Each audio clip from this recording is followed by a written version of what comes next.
Hey Internet, Gordon Ung with PC World here with the other half of the much anticipated Ryzen 9000 CPU launches for 2024.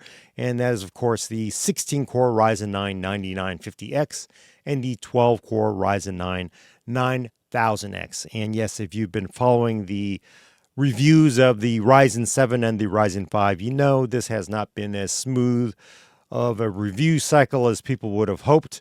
But nonetheless, we are here to look at the high end half of this dynamic duo to see how it stands up against Intel's best as well as AMD's previous CPUs. Before we get into that, though, it's worth talking about how we tested it, what our philosophy is, because frankly, that's probably about as important as the actual products that are being tested, because people do test them differently and the results will never match up to what you're getting from everybody else. But I do want to let you know how we did it and what we tested them on so that you know at least how to try to compare to other reviews out there, because most people looking at reviews look at more than one review, which I do encourage. I don't encourage anybody to look at simply only one review and walk away with that. You should read and watch as many reviews as you can before you go out and you spend your hard-earned money.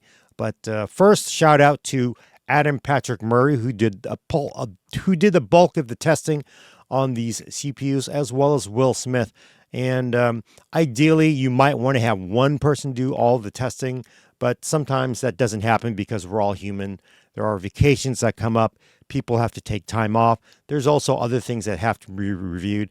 In fact, the bulk of my time has been spent looking at mobile parts for the last month or so. So Adam actually stepped up to the plate and actually did some awesome testing on the Ryzen 9000s. And then Will helped out when Adam had to go on vacation. So it's a team effort here. It's a team effort. But let's get into how we tested it, because that is important as well. I will tell you, sometimes, depending how the review cycle breaks, you might only test the brand new chips and then reuse or recycle some previous results if you've just only recently tested them, because frankly, it doesn't change that much. And if the BIOS versions haven't changed and the drivers haven't changed and the OS hasn't changed that much, you're probably going to feel pretty comfortable about it. Our general approach at PC World has been to try to retest as many CPUs as we can, because frankly, drivers keep changing, and Microsoft keeps pushing out new versions of Windows 11 all of the time. So we think it gets us a little closer to what a consumer might get if they actually go through and if we go through and we test all the chips over and over again. That gets to be quite a handful, especially when you're looking at all of the chips that have to be tested. But I'm gonna break down what our test beds are, what the configurations are in the next slide. Okay, on the right side, you see AMD. On the left side, you see Intel. And again, like I said, sometimes as a reviewer, if you're comfortable with the operating system changes, so you don't feel like you have to change it, or you feel like the drivers don't have to be changed, or you feel like you don't have to change a key component, you can reuse older results, and those are perfectly valid. For our tests, though, we actually went through and we retested all the results you're seeing here. So these are actually fresh results, all using the same drivers, the same operating system versions on all of the CPUs, as well as basically the same motherboards, because luckily we don't have to compare multiple motherboard versions, like say if we had to look at Ryzen 5000 or say an older version of an Intel chipset with a different socket. So that makes it a little easier, but still there's a lot to test. And as a reviewer, you try to make it as even as possible, which you can do on desktop, which is actually kind of nice, because on mobile, I can tell you, you can never get it quite even. So as you can see, we tried to use as many similar components as we could. I'll start from the top. For Intel, we used a Gigabyte Z790 Aorus Pro X1.0 using the F6E BIOS on there. This does predate the new releases of the Intel microcode fixes that addresses their instability issues. But let's keep going. We use 32 gigs of DDR5 6000 Patriot memory, Crucial T700 2 terabyte Gen 5 SSDs. We did set it to Gen 4 mode for AMD as well as Intel, though. We use the same Corsair H150i 360 millimeter all-in-one coolers on both of them. The fans were set at a manual 100%. Our feeling there is if you leave it at 100%, yes, that's probably not what everybody's going to do, but it does take variability out of it because a lot of these all-in-one coolers, it's really hard to control how they ramp up and ramp down. So we simply wanted to err on the on caution to maximize the cooling on both platforms. We use, of course, the same thermal paste. I don't know which one it is, but I believe it is Thermal Grizzly on both of these. We actually mounted these motherboards in Corsair 4000D airflow cases with the panels off for easy access. Some people do, some people don't, but they were both actually mounted inside of a case. That does make a difference. We also use the same 1200 watt Silverstone Hella 1200R power supplies, platinum rated. What else? We use the same graphics card, which is, giving credit, MSI GeForce RTX 4090 Gaming X Trio on both of these. Same model. I mean, basically same model because we did use two different 4090s. They're the same models, but we used two separate samples of them because we couldn't just simply wait, do all the testing, and then use that same graphics card in them. But what you typically do is you would go through and make sure the cards give you the same performance, which we are getting the same performance out of these. PL1, PL2 is set to auto for Intel. MCE, PBO is set to auto as well. And this is where it gets a little bit sticky because of the weirdness with the Ryzen 7, Ryzen 5, 9000 parts. We would normally be running PBO to auto on AMD as well, but we actually are not convinced that PBO is running on the Ryzen 9000 parts. So we decided on our run, because this is one of the limitations of having a fixed amount of time when you're doing a CPU review or any hardware review. We decided to run with PBO on for two of the AMD chips, which actually three of them, which you can see in our list here. Basically, the Ryzen 9 9950X, the Ryzen 9 9900X, and the Ryzen 9 7950X had PBO on. Ideally, we would go through and switch PBO on all of them, or switch them to auto or off and make sure they are all the same. And you would basically want to test MCE off, PBO on, PBO auto, MCE auto.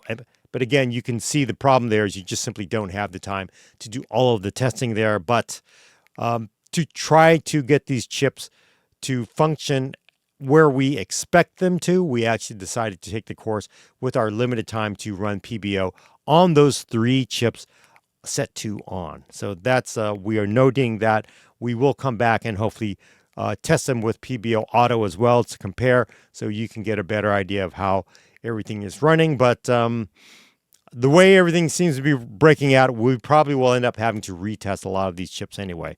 Again, we are running Windows 11. Yes, I know you're a Windows 10 fan, but the world is about Windows 11 at this point. We are running the same version of Windows 11. Both of those, again, are set to the same 6000 MT transfer rates. Expo for AMD, XMP for Intel, VBS, which if you don't know is basically the virtual based security on Windows 11, is switched on. Some reviewers will actually run VBO on, some will run off. Some people feel like, well, off gives me the best performance. Our feeling is these days VBS is generally turned on, and most consumers do want the highest levels of security from the operating system. So we have been testing with VBS on these platforms. So factor that in as well if you're trying to take these results and compare it to other results. We are running them on the same 2560 by 1600 panels, 59 hertz. Refresh is off, obviously, where it matters. GPU is set to by 16 on both of those. Rebar set to on. And again, all-in-one speed set to 100%. And the last couple things, we actually, in our testing, we decided to run the SoC voltages for the Ryzen 9 9950X and the Ryzen 9 9900X to 1.2 volts, which is actually the recommended amount of SoC voltage for that AMD has given us. We originally started with the Ryzen 9 9700X and Ryzen 5 9600X on auto, which basically gave us 1.25 volts on the SoC. AMD says that, well, that's a little bit high. We actually recommend that you run 1.2 volts. And again, you only have so many test iterations you can do in a review cycle. So we decided to test at 1.2 volts. So all that out of the way, basically, I'm reading off all of the fine print that you get in any pharmaceutical in a way, but you know what our test settings are. So again, you can go out there and keep those in mind when you're comparing them against other results that are out there, because people may be running different RAM configurations, different BIOS configurations. They may have EBS on, they may be running Windows 10, etc., etc., etc. But just keep all that in mind. And we are pointing this out because we want you to know upfront what we are testing with. So yes, there's more testing to come, but at the moment, that's all we had time for. So let's get into our results. Okay, so let's kick this off where we usually begin, which is Maxon Cinebench 2024 multi-core, multi-threaded performance. This, of course, is the latest version of Cinebench 2024. It's the newest version. It actually uses a considerably larger model, 3 times the amount of memory, in fact, as the R20 and R19 versions. I think it's actually a little more susceptible to memory configurations as the R20 and R19 versions, which makes it a little weirder because previously with the older versions, an R19 score, when you were looking at, 6,000 MT versus JEDEC or 7,500, it didn't seem to matter as much as it does with 2024. I think it's a little more sensitive if you're going to try to take this score and compare it to somebody else's results. But be that as it may, the top-end performer here when you're looking at Ryzen 9 9950X is AMD. And they're coming in roughly at about gen-to-gen performance. This is very good. They're looking at about 9% faster than that similar 16-core 7950X, which is a very solid win. When you're going from gen to gen and you're looking at a 9% uplift in all-core performance, I would say that's a solid win. It's actually even better when you're looking at that 12-core Ryzen 9900X versus that Ryzen 9 7900X. Because you're looking at about 13% improvement, 1791 versus 1582.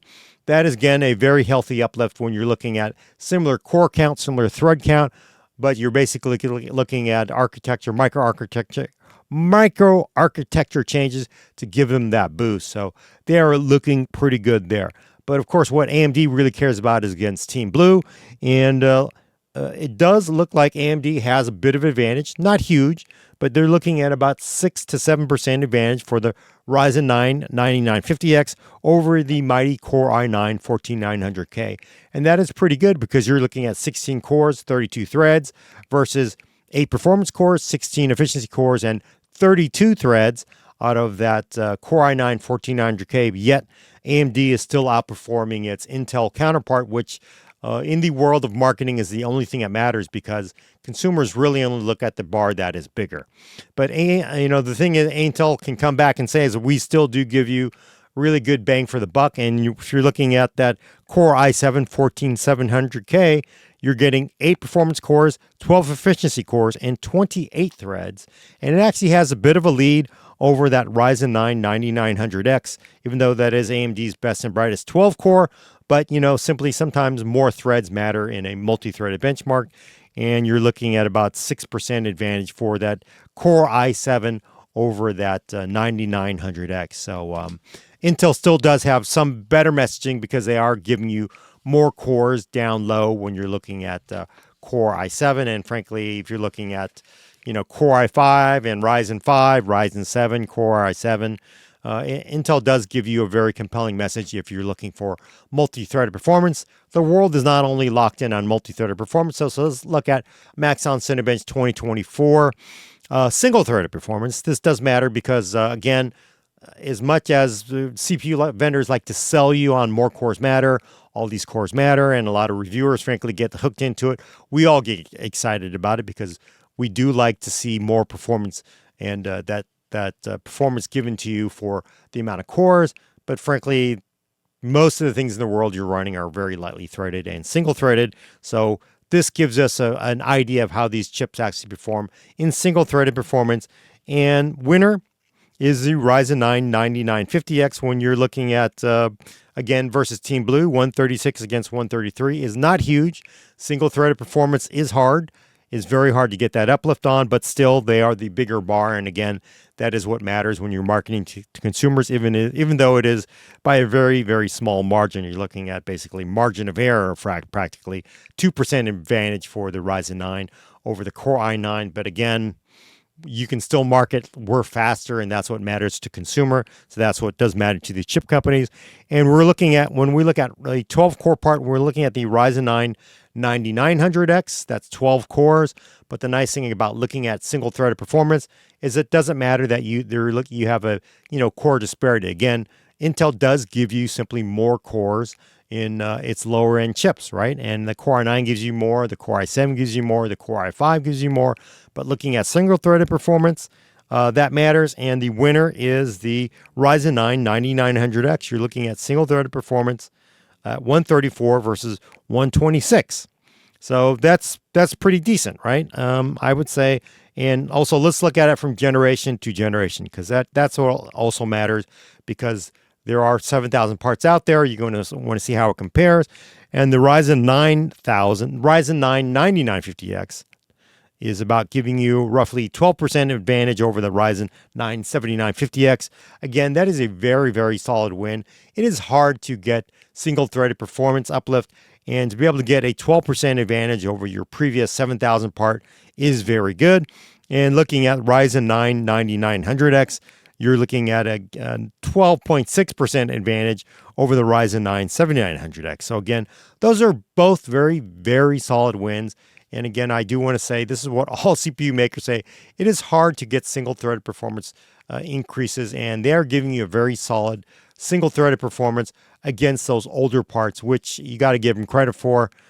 Does matter. And frankly, I would say Cinebench, for the most part, is mostly AMD. But of course, Intel still has that messaging. We give you better multi-core performance down at some of those lower parts. Yeah, we get it. That's true. That's borne out by these tests. Let's move on to the next multi-threaded benchmark. And this is Open Data Blender Benchmark 4.2. It's basically using Blender Benchmark. It is a free 3D modeling application. This has actually been very popular with people who do 3D modeling for hobbyists. But it's actually gotten a lot of traction in Hollywood and smaller studios, and even some big studios, because they like the price, which is free. So a lot of people are actually sort of messing with Blender Benchmark. It's actually gotten to be more significant than it was maybe 10 years ago. And overall, the performance here is, I would say, pretty good. When we're looking at gen-to-gen performance again, let's look at Ryzen 9 9950X. You're looking at a very, very solid 14% improvement over Ryzen 9 7950X. Again, remember, same core count between both of these. PBO is on for both of these as well, but you're looking at 14% improvement. Ryzen 9 9950X in Blender Benchmark 4.2.0. Looking at the Monster, let's say about 15% for Junk Shop and about 14% for Classroom over those previous gen parts. So pretty damn good. And when you're looking at the Ryzen 9 9900X, that's 12 core versus 12 core versus that Ryzen 9 7900X, you're looking at 15%. You're looking at basically 16%, 15%, and 18%. So very solid double-digit gains against the previous iterations of the Ryzen chips. And, it does again show you that the changes from Zen 4 cores to Zen 5 cores are really giving you a very decent performance uplift. I'm not going to say IPC because I don't think it's really the right term to use here, but that is a very solid win. And when you're looking at it versus Intel, looking at Intel, you're looking at 26% improved uplift for Monster, 31% for Junk Shop, and 35% for Classroom. Those are very huge wins in multi-threaded benchmarks. And again, let's click back and look at Cinebench. We saw a decent uplift here. For some reason, though, Cinebench, Cinema 4D does seem to still favor Intel. But when you're looking at Blender, because remember, you can't only look at one thing and assume the performance is all the same. Blender is giving you very, very big wins against previous generation AMD as well as against Intel. So I would say multi-threaded performance for Ryzen 9000 series for the 16 and 12 core parts is extremely respectable, and you got to give them their props. They are delivering very much what we were sort of hyped up to see ever since seeing the parts originally sort of shown off by AMD. So very good showing. Let's move on to something that isn't 3D modeling, because not everybody does 3D modeling. I personally don't, because I'm a terrible 3D artist. Let's move on to something that I do like, though, which is transcoding. So we're going to use Handbrake 1.8.1. That's the latest version, latest public version, stable release version of Handbrake. This is doing a transcode of a 4K video file using both the AV1 and HEVC, using the fast presets for both of these. This, of course, if you don't know, is taking a video file and converting it from 4K. I believe it's a I can't remember what. I believe it's a tiers of file video that Adam is using here. Adam and Will are using here, and we're converting it to AV1 and HEVC, which is something you might want to do if you want to shrink the file size down. In fact, I was just doing that to a bunch of files. And if you don't know, the results are in seconds, so you want a shorter bar. All previous results, you wanted bigger bars. For this result, you want shorter bars. And the winner is, let's see, make sure Gordon is not having a brain fart again. The winner is, first we're going to look at gen to gen. And when we're looking at 9950X versus 7950X, I would say a little disappointing for the AV1 preset, where you're basically looking at 295 seconds versus 298. This is not a single run. This is multiple runs averaged out. So you're looking at basically dead even, I would say, for the AV1 performance, going from 9950X to 7950X. That's 16 core versus 16 core. Not a big deal. Now, of course, you're going, well, Gordon, why am I not seeing the same uplift we saw out of Blender, we saw out of Cinebench? Well, sometimes it doesn't always work out the same. Again, 3D modeling is one of those things that does scale very nicely with thread and core count. Handbrake generally does. It doesn't always, though. Video transcoding is not the same. There are a lot of things that go into it. But you can see that generally, when you're looking at that very fast 4K AV1 preset, we're looking at basically the same result. So that's a little disappointing here. I would have hoped for a little more, but we do see it open up a little bit of daylight when you're looking at the 16-core Ryzen 9 9950X versus that Ryzen 9 7950X, where you're looking at 283 seconds versus 332 seconds. So that is a nice bump, where you're basically looking at, again, we're looking at a 5% difference before for AV1, so who cares? But for HEVC, we are seeing a healthy 17% improvement in taking less time to transcode that file. So that is pretty nice. So again, this is one of those things where it gets a little squishy. You don't always get like one-to-one doing multi-threaded performance for multi-threaded performance, because there are different things that are being done there. It may touch the memory more. It may touch a different part of the CPU. So basically, the way to reinterpret that average consumer is, if I care about AV1 performance, not a big deal for these 16-core parts. But if I care about HEVC performance, then yes, it's actually worth looking at a 9,000 part over a 7,000 part. And when you're looking at this chip versus an Intel part, though, this is where it gets a little weird. More cores, of course, you're getting out of that Core i9 14900K. Intel actually giving you about taking about 11% less time to do that encode, transcode, and about for AV1, and about 12% for HEVC. So Intel has the advantage here. I do want to point out, AV1 preset, this is using the actual CPU. Yes, the 4090 has its own AV1 hardware encoder. We actually do this on the CPU because some people do prefer to do encodes on CPU for image quality. And that's where it gets a little bit of a home court advantage for Intel, because a bulk of the work for SVT AV1, the work in Handbrake, was done and contributed to Handbrake by Intel. So I just want to point that out because it's something that's worth knowing. But at the same time, if I'm doing AV1 transcodes or encodes, I simply want the thing that's faster. I really don't care about this whole home court advantage thing. So just pay attention to that. But, generally Intel is outperforming AMD here. And also when we're going to look at it gets a little weird to try to compare part to part. When we're looking at that Ryzen 9 9900X, that's 315 seconds. And frankly, it gets beat by the Core i9 14900K. That's doing that very fast 4K AV1 preset. So basically, Core i9 is outperforming that 12-core Ryzen 9 9900. And so is that Core i7 part. 315 seconds versus 286 seconds in AV1.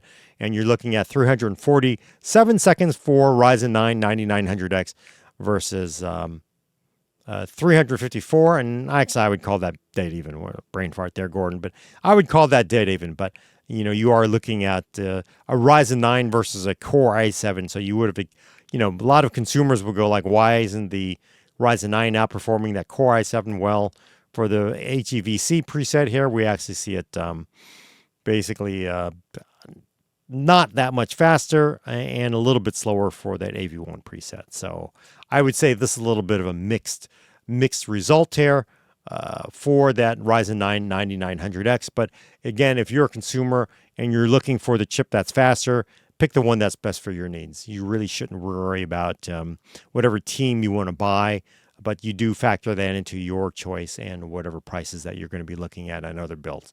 Okay, let's keep going. Next up is Puget Bench. So the previous disciplines were 3D modeling. We're doing video transcode, video encode. This is using Puget Systems Puget Bench, which is basically a script that you can download if you want. You can run it. It will publish your results on the internet, by the way, unless you actually have the professional key. If you don't care about your results ending up in your database, though, hey, you can actually download this and run it the same way that we run it the same way that other review outlets are running it. So that's what's really cool about this benchmark from Puget Systems. This is using the 1.01 version. We are doing the extended run using Adobe Premiere Pro 24.5. This is the overall score, and unlike Handbrake, bigger bar is better. So you want the bar that is biggest. And just to give you an idea, 3D modeling, again, is something that does scale very nicely with core and thread count. That transcode is a pure transcode or encode, so it's less messy here. Puget Bench is doing a lot of different things to determine the score. We're going to get a little bit into that in the next slide, but for the overall score, because a lot of people never dive down much deeper than the overall score, which is a mistake. You should dive down deeper, especially if you are using Adobe Premiere Pro, because it is a professional application. You are a professional video editor. You should dive down into the results of the different codecs and the like, which we're not going to get into here for time. But if you're only looking at the overall score, you should be doing a little bit more. Still, I know that's what people do, and I would say compared to 3D modeling and Handbrake, this is a bit of a stew. Adobe Premiere Pro has a lot of very old code in it. Puget Bench has the application doing a lot of different things, which is fair because nobody only does one single thing in Premiere Pro. You do many, many different things. You apply different filters. You do these. You do different encodes. You do different exports. In the end, bigger bar is better, and the bigger bar is blue. So first, though, we want to look at gen to gen, and here I would say it's fair. You're looking at 11,174 for that Ryzen 9 9950 versus that 10,796 for the 7950X, and that basically gives it 3.5% increase. Whoop-de-doo, right? Nobody cares, and that is disappointing, especially because we sort of saw the big advantages we saw in Blender. And you would think that would translate, but again, you are looking at the stew of Premiere Pro. It's doing a lot of different things to determine this overall score, but overall, you're not looking at much of a difference. And but it is still faster, slightly. And when you're looking at the 12-core Ryzen 9 9900X, you're looking at 10,501 versus 10,250. Again, that's a win, but I would say that's within the margin of error and big whoop-de-doo. That is no big deal. You're looking at basically within the margin of error increase for the 9,000 parts, 16-core and 12-core versus 16-core, 7,000 and 12-core parts. And I would say that's a little disappointing here. I would have hoped it would have opened up a little more daylight between these, but that's the results we got. And if you're a video editor, that's what you should consider, especially when you're considering the price factors between these parts. And of course, more importantly, Team Blue versus Team Red. Intel has a nice advantage here. I wouldn't say huge. But the Core i9 is basically about 4% faster with 11,660 versus 11,174. In Puget Bench Adobe Premiere Pro, this is, of course, handling 8K, 4K, and 1080p file sizes. But, win is a win, and the win goes to Team Intel. This is something we've seen over the past where Intel just simply runs a little bit better on Adobe products. Not all the time, but in general, Intel has had an advantage in Adobe, and this does come from developer relations. Developer relations, if you don't know, is when you work at Adobe or you work at Microsoft, or you work at a company, and you call up a hardware vendor and you say, hey, we need some help optimizing this code for your hardware, and they send you people to help you. Well, the companies that send you people to help you are the ones that are generally going to give you more performance. So if Intel sends over and has better developer relations, that does play a factor in here. I'm not saying that's exactly what happened here because there are actually microarchitectural differences that matter, but that does matter because I will tell you, my heart is a lot of the reasons why Apple kicks so much butt in a lot of Adobe products is because they have an incredible developer relations program. They provide a lot of help to all vendors, and they get a lot of optimization. So that's been my long suspicion. At the end of the day, you're a video editor. The only thing that matters to you, though, is which is faster, what's going to give you more performance. And that's probably the only thing that does matter because really you don't care about the bottom line. You don't care about the profit margin of a hardware vendor. You only care about what's going to give you more performance when you press that go button. And in this case, it's generally Team Blue, but not a huge amount. And frankly, you could say, I would say it's not going to make that big of a difference between these two chips. You're getting awesome performance out of the Core i9 as well as the Ryzen 9 9950X. So let's keep going, though. We're going to dive into the sub-scores. There are even more scores we can get into, but I don't want to make this a 3-hour video. So let's look at the sub-scores here. And we're basically looking at stuff that only video editors would understand. That is long GOP performance, intra-frame performance, extended raw performance, and extended GPU performance. And again, overall, you can see the lead generally goes to Team Blue because they have the lead over Ryzen 9, both 9000 and 7000, and extended long GOP, intra-frame, raw, and GPU effects. Let's back that up. GPU effects, actually, AMD does have an advantage in. But, generally, the performance lead, I would say, goes to Intel overall. But let's look at something that does matter, I think, is gen-to-gen performance. And when you look at Ryzen 9 9950X, and you're looking at long GOP performance of 89 versus 89, again, this is kind of one of those head scratchers that you would think you would see more daylight between these parts. Remember, PBO is on both of these chips, but we are not seeing a lot of daylight between those. In the long GOP performance, we do see it open up a decent, 110 versus 100. Actually, so I'm looking at, there's a lot of bars to look at here. When you're looking at, again, same thing, not a big difference when you're looking at the extended intra-frame where you're looking at 110 versus 108. Again, that's basically within margin of error. There is a slight advantage when you're looking at extended raw, when you're looking at Ryzen 9 9950X, 125 versus 120. But again, whoop-de-doo, right? So we've seen some Adobe results that are kind of whoop-de-doo-ish. Who cares? I will say the AMD 9000 part, interestingly, the 9950 has a very nice advantage in the extended GPU effects, which you would assume would be much closer between all of these because it's the same GPU. But again, Adobe it's a very rich, very large program with a lot of things that are in there that are very old. It's what I would call one of those stew programs. A lot of things have gone into it. It's been boiling on the stove for hours, probably decades, frankly, at this point. So we really don't know what's going on. But, when you're looking at 127 versus 117 for the GPU extended effects, that is a bit of a surprise. So that's definitely a win for AMD. It's also a win for AMD slightly over that Core i9 as well here. But let's look at Ryzen 9 9900X versus the 7900X. Again, big whoop-de-doo. 84 for 9000 versus 83 for long op. 103 versus 101 for Intraframe. 118 versus 108 for raw. And 120 versus 117 for GPU effects. So again, yeah, I don't know. Actually, Gordon had a brain fart here because I'm looking at the wrong chart.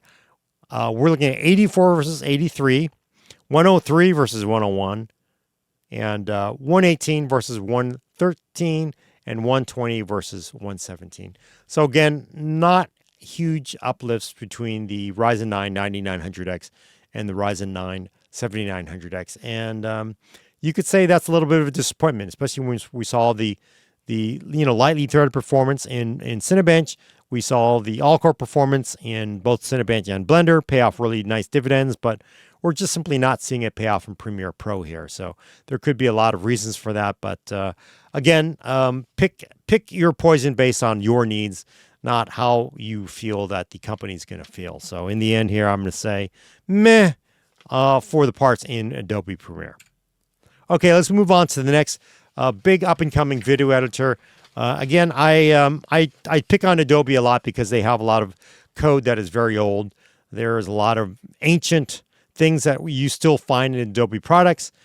They're really not the best company at picking up on very advanced features. And you can't say the same for Blackmagic's DaVinci. A lot of video editors love DaVinci Resolve because they are quick to jump on the hot newness of everything. And again, this is Puget Systems Puget Bench 1.0 extended run overall using DaVinci Resolve version 18.6.67. Long bars are better. And you want a longer bar. And overall, win goes to Team Blue here. When you're looking at that top end, Core i9 14900K, not a huge difference. You're looking at 11,814 versus 11,522. That's basically whoop-de-doo, 2.5%, but still winner does go to Team Blue here, which they can market against. But I would say overall, you'll be happy with both of these chips. But it's a little, again, we're seeing a little bit of disappointment because when you look at gen to gen, it's not a big deal. You're looking at 11,522 versus 11,389 versus that 7950 part.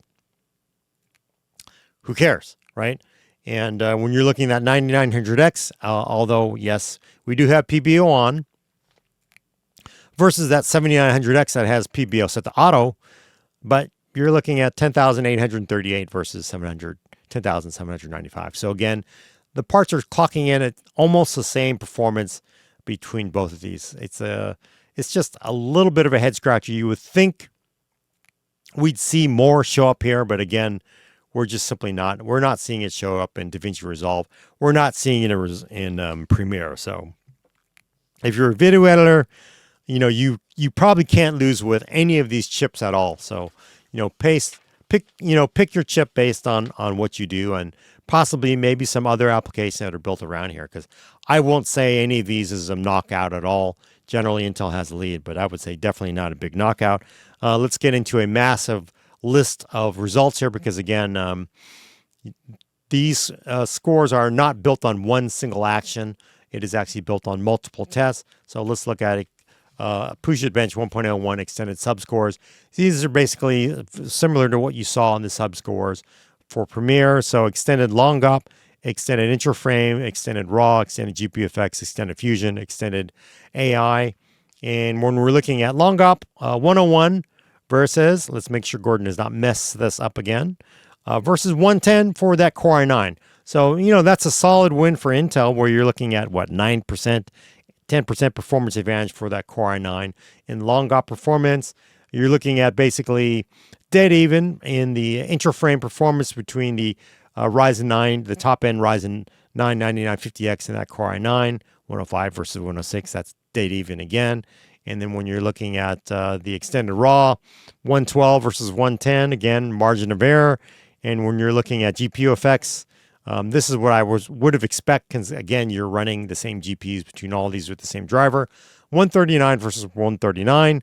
And then for extended AI, that's what that means. That light blue one is extended AI, which, since everybody cares about AI, the extended AI performance for DaVinci Resolve, 130 for that 16-core Ryzen 9 9950 versus 127.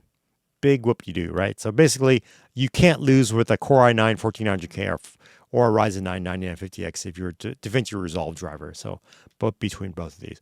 And when you're looking at gen to gen, let's look at 9950 versus 7950X.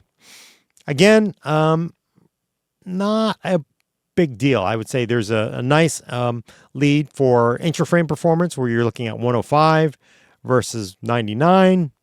But again, 5 to 6%. I'm not going to be like, oh, I got to upgrade over that. That's not something that's going to make you like, got to switch over that. And then when you're looking at 112 for the Ryzen 9 9000 16 core versus that 16 core Ryzen 9 7950 versus 113 for that, who cares? So again, there's just a lot of things that are like, it's just not a big deal here between the Ryzen 9000 and Ryzen 7000 here.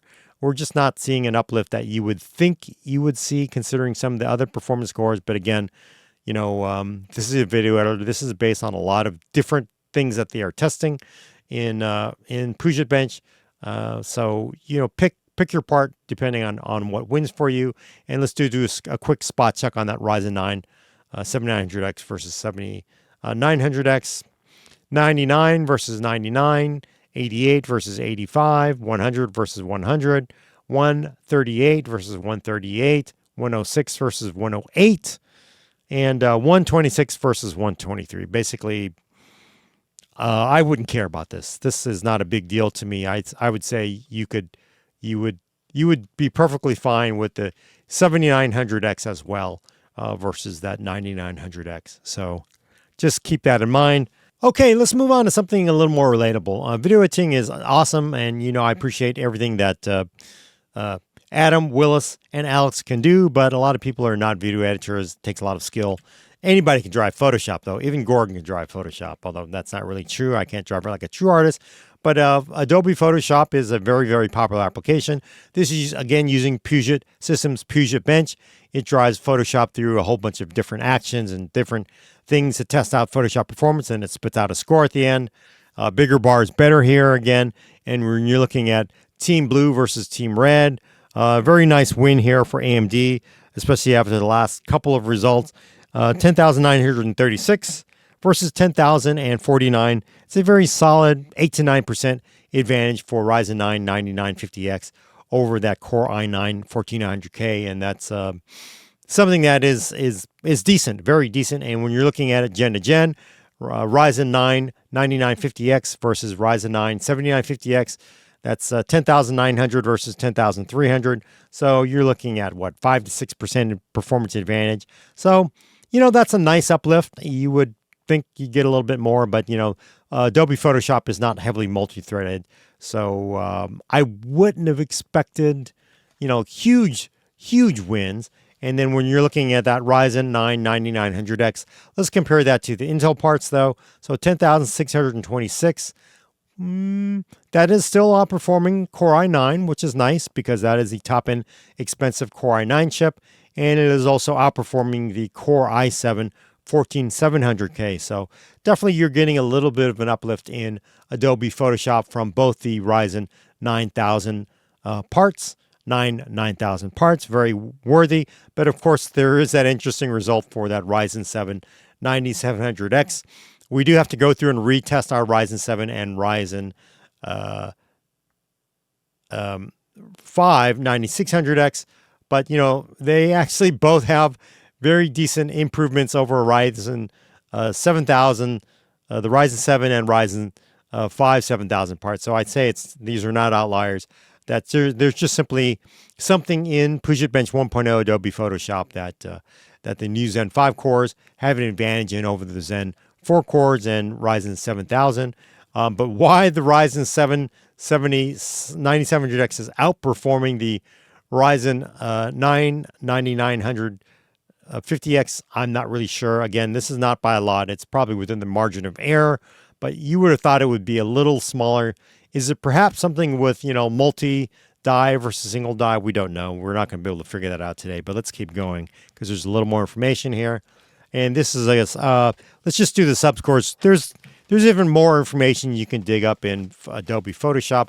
We don't have time for that today, but let's look at the actual general performance and filter performance to see if we can see where the advantage is here.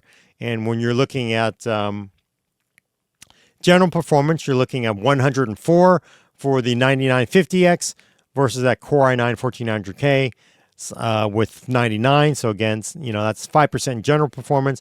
And then when you dive down to the actual filter performance, looks like that's where AMD is getting a nice, really, really nice bump out of its Zen 5 cores.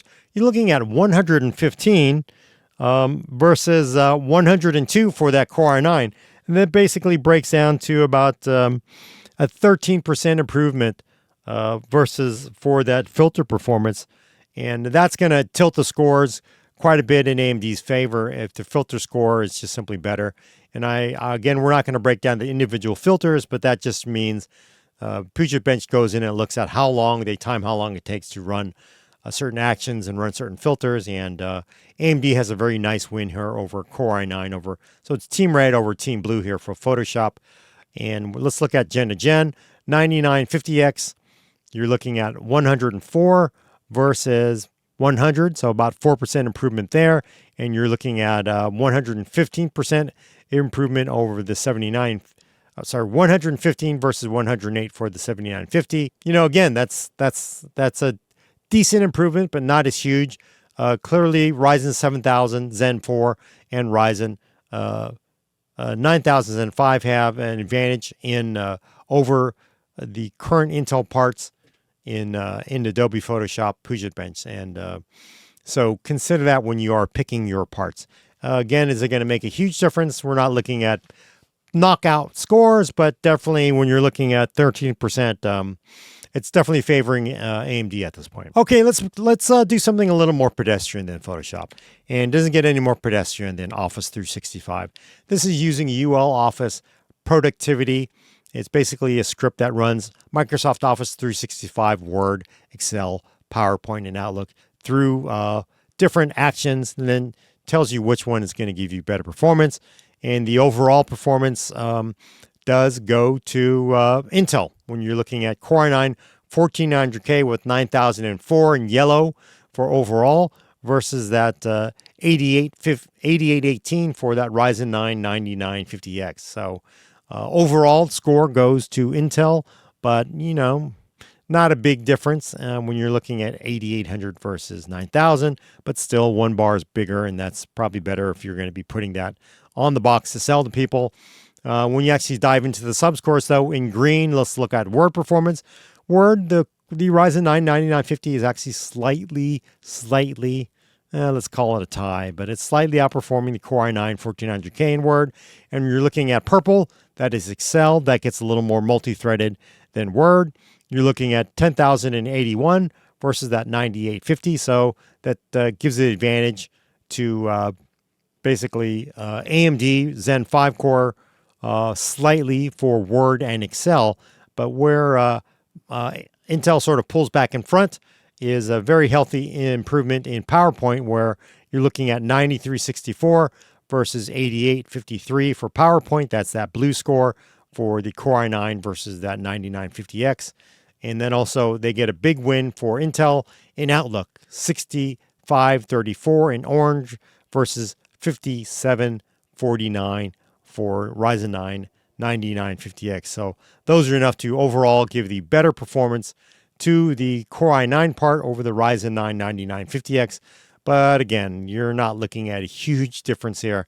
But this does matter for people who care about Word because, frankly, there's a lot of places that care a lot more about Office 365 performance than they do about Premiere, Handbrake, and Cinebench, believe me. So that does matter in the world of business. And let's look at it gen to gen, though, and this is where it gets kind of like who really cares. You're looking at overall 8818 for Zen 5 versus that 8622 for that Zen 4 Ryzen 9 7950. both 16 cores, both with PBO on, and you're looking at basically, 9518 for Word versus 9082. So that's a fair bump, but not huge. And then also you're looking at a fair bump in Excel at 1081 versus 9640. That's purple for Zen 5 versus Zen 4, like for like chip. And then for PowerPoint, actually it's dead even at 8853 versus 8963 for Zen 4 versus Zen 5, like for like. And for Outlook, all important Outlook, basically, again, we're looking at dead even. So I would have expected a little bit of an improvement for PowerPoint and Outlook, but we're basically dead even. But the performance for Word and Excel give the Zen 5 cores a little bit of a bump over their older generation parts. All right, let's keep going because I'm sure a lot of people don't really care that much about Office, but hey, for IT shops, these results are here for you to go sell your boss on which desktop chips to put in your new systems. Okay, up next is something everybody's familiar with, and that is Primate Labs Geekbench 6.3. Yes, it doesn't get the same respect as, say, Premiere, Photoshop, or DaVinci Resolve or Handbrake because it's not using the actual code to run the tests.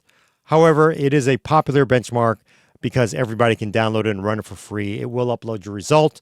I like it because, frankly, this is the benchmark that is the official benchmark of Twitter arguments. So you see these early leak benchmarks.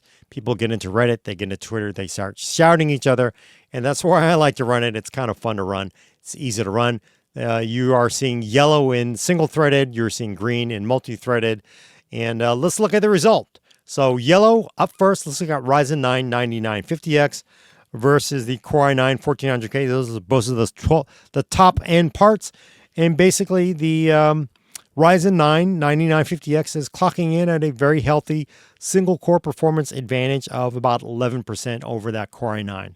So that is a healthy advantage in Geekbench single threaded performance. And again, 11% is nothing to scoff at. When you're getting to double digits, people start to pay attention, and that is single-threaded as well. It's hard to get single-threaded performance advantages. And when we're looking at gen-to-gen, let's look at 9950X versus 7950X. Again, Zen 5 versus Zen 4, PBO on both of those. You're looking at an even healthier 12.5% versus Zen 4. So, again, very healthy improvements for Zen 5 to Zen 4. In Geekbench, again, with the official benchmark of Twitter arguments. So that is something very valuable for gen-to-gen. Let's look at Ryzen 9 9900X. If I can decipher Gord's notes here, we're looking at gen-to-gen. Basically, single-thread performance about 11%. Again, that's very important because we have seen some head-scratching results where we're not seeing necessarily improvements from Zen 5 to Zen 4, but we're looking at a healthy 11% improvement in Ryzen 9 9900X versus a Ryzen 9 7900X. Although, again, we do have to go back and run our 7900X with PBO set to on, not auto, but 11% is nothing to scoff at. And when you're looking at multi-threaded performance, though, 9900X, 20,150 versus 18,140. So again, not bad at all. That's I didn't unfortunately calculate that. Let's see, 1450, 50, and you're looking at again. That's a nice 9% improvement from Zen 4 to Zen 5. So I would say very healthy improvement there. So that is nice to see. Again, the value of this over Photoshop, Premiere, DaVinci Resolve, Handbrake, Cinema 4D, probably not going to be quite as valuable, but it is something that is useful because I know you want to argue about it internet. So please have at it now because you have our official score at least to add to your mix. Okay, so what's up next? Let's actually do some gaming. We're actually at the end of our benchmarks almost. Just a few gaming benchmarks. We don't get into the gaming benchmarks super heavy duty. There's plenty of places you can look at that. Gamers Nexus, Hardware Unboxed, they run gaming benchmarks until, frankly, my eyeballs will fall out. So please reference their benchmarks as well. There's plenty of other sites you should be looking at. Again, I do encourage everybody buying CPUs to not only look at one site, you should look at other results because you will get different results, different configurations. you should never depend on only one place to base all of your purchase decisions on. That said, let's click over to the next thing. And this is 3D Mark Steel Nomad. This is UL, or made by UL. This is a gaming benchmarks, and I made this because it's actually kind of a joke. If you're looking at this like, wow, this is crazy. There's a big performance difference. In fact, I want to warn you, look, on top it says, just kidding. This is the classic mistake that I run into with Excel, where sometimes Excel has the X-axis set incorrectly, and you can see our scales from 8800 to, I don't know, 9500 here. And this makes it look like there's huge differences between the CPUs. Realistically, though, this is actually the results you're getting. There's not a big difference between all this. I'm going to lean over so you can see these other Intel CPUs. Right, so you can see basically this is a GPU benchmark made by UL. This is the overall score, and this result is exactly what you should expect because, again, all of these tests were run with GeForce MSI 4090 RTX Gaming X Trio cards. So same GPU. If the graphics benchmark is actually testing only graphics, you should actually basically see almost exactly the same score. And we are seeing almost exactly the same score here. I thought this was kind of funny. I originally was going to throw this one out, but it's very useful because it does tell you that the value of a benchmark, because this is a GPU, mostly GPU benchmark, and it tells you it's working. So that's something that just tells you things are working as expected, because if we saw things that were all over the place here, like here, then that would make your head go like something ain't right. This is the result we're looking for here, because in an actual graphics benchmark where you're focused in solely on graphics, this is what you should get. 3D Mark is mostly a GPU benchmark. It is working as it should be. In actual games, though, actual games are not confined only to the graphics card. And first up, we're seeing this in Cyberpunk, although it is definitely still more GPU bound than I would expect to. This is Cyberpunk 2077 running at 1080p Ultra preset, no upscale with ray tracing, again on a GeForce RTX 4090. The results are actually fairly similar, so a little more GPU constrained than I would have expected. Overall winner is Intel, 167 for that Core i9 14900K. That's a handy boost over that Ryzen 9 9950X, which frankly, a little bit of a puzzler because we're basically seeing the exact same scores between all of the Zen 5 scores. So it makes me wonder if we're going to have to go through and look again. And we had problems with our Ryzen 7 and Ryzen 5 benchmark, so we're going to have to see what's going on as we look at it. In fact, the Zen 5 scores are actually a little bit lower than our Zen 4 scores. So again, we don't know what's going on. This has not been the smoothest launch cycle for everybody. And we held our original Ryzen 5 and Ryzen 7 results because things made no sense. But we're not holding it here because holding things because they don't make sense didn't seem like it worked this time. So we're going to go ahead and run these results. It could be because of the core parking and core provisioning issues that AMD let everybody know about late in this review cycle to make sure that you're on top of that. But we do want to say we made sure that our core provisioning drivers were installed and properly configured before all of our runs. So we're not really sure why our results are as they are, but this is what we got. Please look at results at what you're getting everywhere else. Let's move on to the next game. And this is F1 2023. It's still generally, I would say, GPU bound for the most part. When you have a 4090, it's really hard to find something that slows that card down. Overall, the winner is the Ryzen 9 9950X, though, 420 frames a second, versus that Core i9 14900K. That is a healthy win, not a huge amount, because frankly, 410 versus 420 is not, you're not going to be able to see the difference. But hey, longer bar is better, and that's what matters when you're marketing these chips. And they are ahead, so they've got 10 frames a second advantage. And when you're looking at gen to gen, let's look at it there. That's probably what matters. This is probably something that we would hope to see.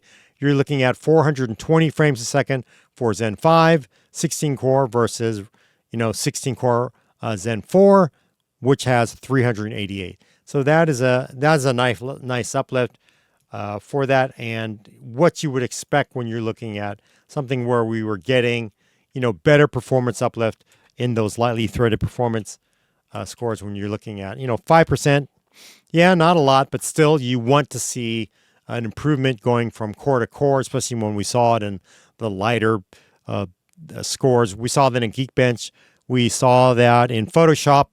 We saw that in Cinema 4D. We saw that in Maxon. So again, you sort of expect to see this in gaming. So we at least are seeing that translate from Zen 4 to Zen 5, something that we would expect to see versus what we saw in Cyberpunk. And when we're looking at Ryzen 9 9900X, that's a 12-core Zen 5 versus the Ryzen 9 7900X 12-core Zen 4. Again, we are seeing a nice uplift, 388 to 412. So, again, it's not a, earth-shattering improvement when you're looking at gen to gen at roughly 6%. But still, you would hope you would see a nice improvement, and we are seeing that improvement here. So, and probably, again, more importantly from AMD, because that's how they market these on the boxes and at the store. They have a bigger bar than Intel in this one performance benchmark. Okay, let's keep going. Up next is Tom Clancy's Rainbow Six Siege. This again is run at 1080p, DirectX 11 Ultra preset. That's a by default 50% render distance, and this is again on a GeForce RTX 4090 graphics card. It's still crazy because the GPU still feels like we're somewhat GPU bound here, but the win here goes to Intel. This is a Twitch game, and 646 frames a second for Core i9 1400K is a very nice win for Intel. That's compared to 573 for the Ryzen 9, and that is a healthy 13% improvement for the Intel Core i9. And big healthy win there for Siege in here. And also, Intel, that Core i7 is also outperforming both Ryzen 9s. So clearly, if you're a Rainbow Six Siege player and you have a 500 hertz panel and you're looking to eventually upgrade to a 1000 hertz panel, you're going to want the chip that's going to be pushing out the most frames per second. And right now, that is Team Blue. More importantly, let's look at gen-to-gen performance, and that's where it gets a little closer. Let's look at 573 for Ryzen 9 9950X on Zen 5 versus 564 for that 16-core Zen 4 part. That's basically not a big deal. That's 1 to 2% difference there. And when you're looking at, let's look at gen to gen for 9900X. Sorry, I didn't compute this earlier. You're looking at a little bit healthier, 4 to 5% improvement, but they're fairly close.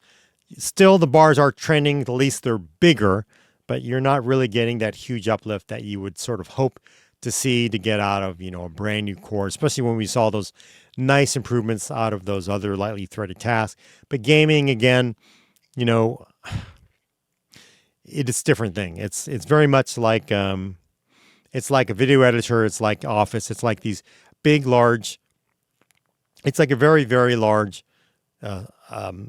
suite. There's just things that it's a stew. You're not going to get simply,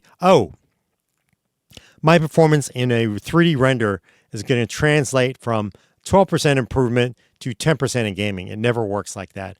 There might be some games, again, go out there and look for it, where it might work out to a 10% improvement. In Siege, it's not working out to that, right? So it just depends on from game to game. And you probably shouldn't expect it, because gaming, again, is different. There's different parts of the game where it might perform better. There are parts that might perform worse. But, in the actual benchmark itself, which we hope the developers would give us, is something representational of the actual gaming experience. Win here is Team Blue, and we are seeing a slight, not huge, improvement from Zen 4 to Zen 5 parts. Last benchmark is Total War Warhammer 3, this actually is a little more multi-threaded than the previous games. Those are mostly very, very lightly threaded, probably mostly single-threaded. Bigger bars better. Obviously, you want more bars. And when we're looking at, top-end parts, win goes to AMD. 257 frames a second versus 250 frames a second for 1400K. Again, not a big difference, not a knockout blow, but in this world of marketing, bigger bar is better, even though it's by a margin of error amount, right? You're looking at 1% difference between those two parts. And for the most part, I would say between the Intel parts and between the Ryzen parts, they are pretty damn close. Again, there are some things where we're seeing better performance out of that Ryzen 7 9700X. Again, we got to go retest that part. That could be, again, because it's a single die part versus a multi-die part. But Core i7 is outperforming Core i9, and Core i7 is outperforming Ryzen 9 9900X and 9950X. Not by a huge amount, but let's also look at gen-to-gen performance. Now, this is interesting because 9950X versus 7950X is very decent. You're looking at 231 frames a second versus 257. That works out to about 11% improvement for Zen 5 to Zen 4 cores when it's like-for-like cores or like-for-like core count. So that's a nice bump, and that's PBO on both of those. So that's nice. Although that 7950 score is a little depressed, I would say. And overall, we do see it trending for Zen 5 to Zen 4, but in Warhammer 3, nothing to really write home about. So I would say this is not a big deal, and you really can't go wrong with any of the CPUs here, frankly, whether it's Team Red, Zen 5, or Zen 4, or Team Blue here, right? Because we're not looking at, such a change in performance, especially at 1080p performance, that it's really going to matter because, frankly, once you crank it up to higher resolutions, it's not going to make that much of a difference. So, okay, let's move on to our very last slide here, folks. You've stuck around here for a while, but let's do the last slide here. And that's basically going over the speeds and feeds that I've assembled for these parts. This is basically the Zen 4, Zen 5, as well as 13th gen and 14th gen parts. The reason I've included the older chips on here is because I think it does matter, because you don't work in a vacuum. You can still buy the older chips that are on the market out there. They actually have street prices that are quite a bit different than the actual launch prices. I also included all of the make, the model, the core count, the boost clocks, the quote-unquote TDP, and I put that in quote because the TDP does get a little squiffy for all of these parts. I've also included cache, code names, process, code names. But I think the most important thing, frankly, is the launch date, the age, the launch price, and the street date. Unfortunately, my big fat head is covering that up. So I'm actually gonna hide myself here now. So you can't see me. Let's just go over the chart because I think it's very important here. We're going to do a talk over the chart. If you look on the right-hand side of the chart, I think that's something worth looking at because people always get a little caught up on the launch. Because when they try to do their value analysis, they also forget that the value changes over time. And I wanted to include the age of these parts and what they actually are going for on the street to help you as a consumer making your price. Because clearly, my analysis of this is, I would agree the Zen 5 for the most part, unless, of course, there are things that you're looking at the results here where, say, lightly threaded stuff in Photoshop, Cinebench, Blender, multi-core. If you're doing those things, you are actually getting a decent uplift. But is it worth paying the launch price? Because the launch price of the brand new Ryzen 9 9950X, as you can see on the chart, is $649. Yes, it does outperform the Ryzen 9 7950X, which launched at $699. But the current street price of the 7950X is $522. So there are definitely some people who are going to go, well, I'd rather take that $122 and buy a bigger SSD, maybe a better motherboard. Maybe I can get in on, the ground floor on a better GPU, which makes a lot of sense because an actual value today, Yeah, no, I would agree. Zen 5 over Zen 4 is not hitting it out of the ballpark with the value argument. That is very, very true. And that is true for 9900X as well when you're looking at, 499 versus the street price of the 7900X at $358. That is a smoking deal on the 7900X. And by the way, these prices are based on PC Part Picker. Just dug up this last week. So these are fairly recent street prices. So right now, when you're looking at value of street price, well, you're looking at launch price of Zen 5 versus Zen 4. Yes, definitely you're going to have to make some hard decisions. Okay, let me poke myself back into the screen here just so you can see my big fat head.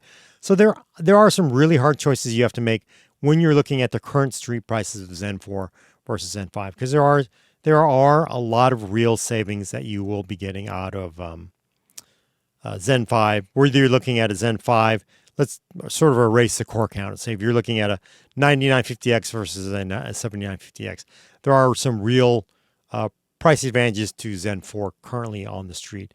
So that's a real hard choice you have to make if you're looking at buying a bigger SSD, maybe a better motherboard, a case that you like, or maybe even getting into the ground floor of a better graphics card. So there really are some arguments for picking a Zen 4 part over a Zen 5 part, going for the street parts, because the uplift isn't across the board. It's not uniform, but you do have to remember. I mean, I could zap back to it in case you don't believe me. Let's look at Let's look at Open Blender. There is a sizable performance difference between a Ryzen 9950X and a 7950X. It's really there, right? So it's really there. It's really there in Cinebench. We are also getting our single-threaded performance uplift. You are also seeing that in, not in the video editors, but you are seeing that. I'm just going to blip through these. You're seeing that in Photoshop. You are actually seeing, real-world advantages in some of these performance benchmarks, but you're not seeing that across the board.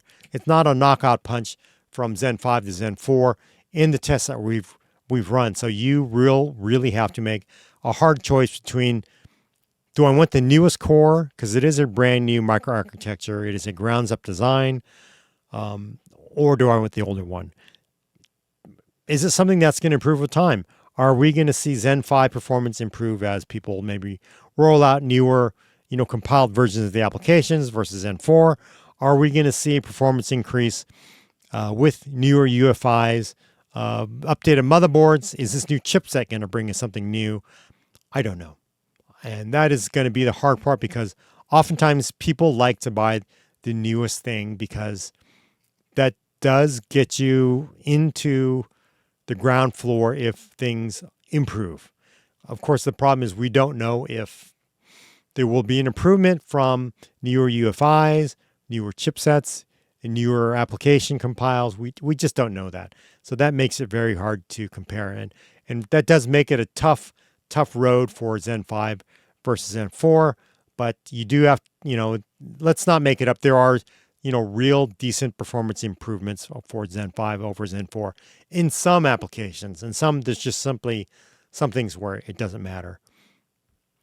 So that's one thing you have to make a decision on, consumer, as you're going out and picking parts, especially when you're looking at these great prices that you're getting on these Zen 4 parts. And that's not even factoring in the X3D parts, because the X3D parts are also giving you really good, price advantage when you're looking at, again, everybody's favorite. If you are a 90% gamer, you could pick up a Ryzen 7 7800X 3D for $356, and it'll get you some nice performance advantages in a lot of games.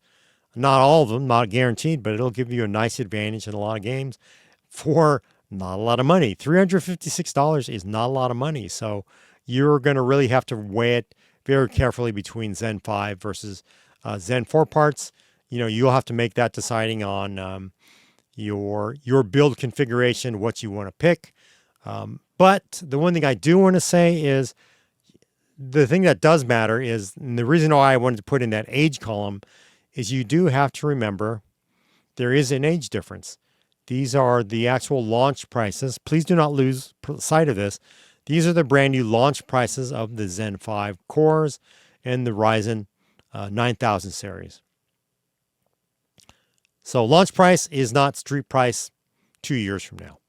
And you are basically comparing the launch price of Zen 5, Ryzen 9000 from two CPUs. Again, look at those Zen 4 cores where you're comparing it to Ryzen 9 7950X that has basically been on store shelves for 23 months now.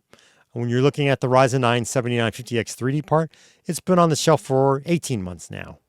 So you're comparing it to chips that have been out there for a long time. Age does not matter. The warranty is still there. It's still valuable. It's still good. But I would imagine the street prices of the 7,000 parts are really good right now. They may get worse as these parts start to dry up. I don't know what the supply of Ryzen Zen 4, Ryzen 7000 parts are, but you do have to consider that if you're making this decision. But I do think that generally Zen 4 is going to offer better value versus Zen 5. But that could change in the next 12 months as if Zen 4 parts get harder to come by. We don't know if that's true or not. And the way AMD's been pushing out older AM4 parts makes you think like, good Lord, you'll be able to buy a Ryzen 7950X in 4 years and the price will be even better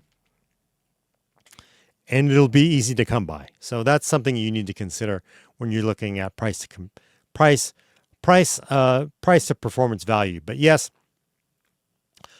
overall, looking at Zen 5, it's a tough road. Not quite there yet, but you do have to consider that these are launch prices. And when you're looking at the launch prices versus the street prices of Zen 4 cores, the same thing will happen. So keep that in mind as well. And when we're looking at Intel parts, this is where I'm going to try to make my big fat head disappear again. So you compare to Intel parts. When you're looking at Intel parts, 9950X does do well against that Core i9 14900K, but that is $100 less, right? Even the Core i9 14900K is $100 less. So $100 gets you bigger SSD, maybe a better case, better components. So that's something you have to weigh as well. The Zen 5 cores as is don't necessarily always give you the best bang for the buck, even against some of these Intel parts. And looking at the performance, there are definitely times where Core i7 14700K and Core i5 14600K give you a decent amount of performance for the money, especially with their core count, because they really pack the core counts in there. Doesn't always pay off, but when you're comparing a Core i7 14700K at basically $381, you're basically looking at it really going smack up against a Ryzen 7 9700X. So there are definitely times with the 14700K, it's going to give a Ryzen 7 9700X a hard time, especially in core count limited applications where you just simply favor more core count. So again, when you're looking at price competitiveness of Zen 5 versus 14th Gen Raptor Lake, Intel has an advantage as well, and that's Raptor Lake Refresh. It can even get better when you're looking at older 13th Gen parts, which are on there. Although Intel's Core i7 14700K really does give you good bang for the buck when you're getting, basically 8 performance cores and 12 efficiency cores, basically for $381. That's 24 cores versus an 8-core 9700X. So there's definitely times where that i7 is going to be all over that Ryzen 7 part. And when you're looking at Core i7 13700K, you can save even more money. Oh no, $330. So we're actually starting to see the 13th Gen Raptor Lake parts get a little fall off the map as far as value as well, because frankly, when I look at this, I would definitely not pick a Core i7 13700K over a 14700K. For $50 more, you're getting just simply more efficiency cores and you're getting more performance. So, it's a little close. It is a budget buy for that 13700K. and it's still going to give you great gaming performance at the same time. That 14700K is really, really giving you a lot of bang for the buck at $381. With that all said, of course, we know about Intel's current problems, and everybody should keep that in mind as well. So it's not going to be an easy pick for everybody as you make your choices, because there's just a lot of things you have to consider when you're buying your next CPU, because, Ryzen 9000 chips, yes, offering better improvement over Zen 4, but because of the price advantages of Zen 4 currently on the street, it's going to be a tough sell against it. And it's also a tough sell against the Intel Raptor Lake refresh and against Raptor Lake. But of course, with the Intel parts, you do also have that little instability problem you have to think about. So I don't envy you, consumer, going out to buy chips. There is no easy, clear pick for this is simply the best, and this is what you should have right now. I would definitely say Ryzen 9 950X is a good part. It is expensive. It generally does give you a performance uplift over against Zen 4, and it does hold its own a lot of times against Core i9 14900K, but it is also awfully expensive. So that is it for now. Good luck as you try to pick your next CPU and your next build. But the good thing is there's a lot to pick from, and this is actually a good thing in the end. But for more hardware buying advice, please come back to PC World's channel and go to PCWorld.com, because it is not stopping. There are more CPUs coming from all of these vendors all the time. So that's how great it is to live in the PC world, and we'll see you in the next video.